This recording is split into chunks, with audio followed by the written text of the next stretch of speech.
પશ્ચિમ બંગાળમાં હિન્દુઓ પર ચાલી રહેલા હિંસાના વિરોધમાં વિશ્વ હિન્દુ પરિષદ અને બજરંગ દળ નાયબ કલેક્ટર કચેરી ખાતે પહોંચી હિન્દુઓ પર અત્યાચાર નહીં ચલેગા જેવા સૂત્રોચ્ચાર કરી આવેદનપત્ર આપવામાં આવ્યું હતું, જેમાં પશ્ચિમ બંગાળમાં હિન્દુઓ પર થઈ રહેલી હિંસાને અટકાવવા સુરક્ષા આપવા માટે તાત્કાલિક પગલાં લેવા માંગ કરવામાં આવી હતી।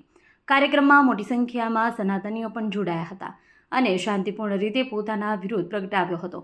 કેન્દ્ર સરકાર દ્વારા વક્ફ બોર્ડના કાયદાઓમાં સુધારાઓ કરવામાં આવતા તેના વિરોધમાં ગાંધી ચિંધ્યા માર્ગે કરવાને બદલે હિંસાનો સહારો લઈ હિન્દુઓ પર પશ્ચિમ બંગાળમાં હુમલાઓ કરી ભયનો માહોલ ઊભો કરવામાં આવી રહ્યો છે, જેનો સમગ્ર દેશમાં વિરોધ ઉઠી રહ્યો છે।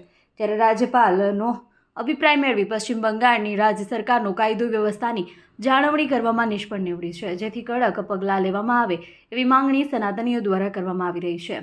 અહેવાલ મા ન્યૂઝ, રાવલિયા મધુ સાથે જગદીશ યાદવ, જૂનાગઢ।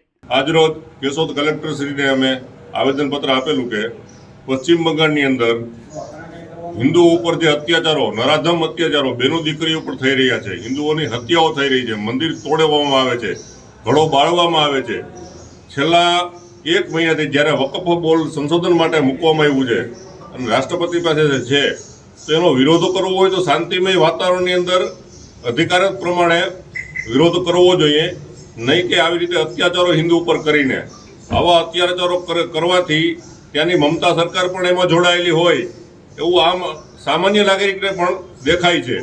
તો જો આવી રીતે હિન્દુ પ્રતિનિધિત્વવાળા દેશની અંદર પણ હિન્દુઓને જો હત્યાનો ભોગ બનવું પડતું હોય, બેનો દીકરીઓને અત્યાચાર સહન કરવા પડતા હોય, આદિ અનાદિકાળથી આવી રીતે હિન્દુઓ આવી રીતે અત્યાચારો સહન કરે છે, તો હિન્દુઓ જાગી ચૂક્યો છે।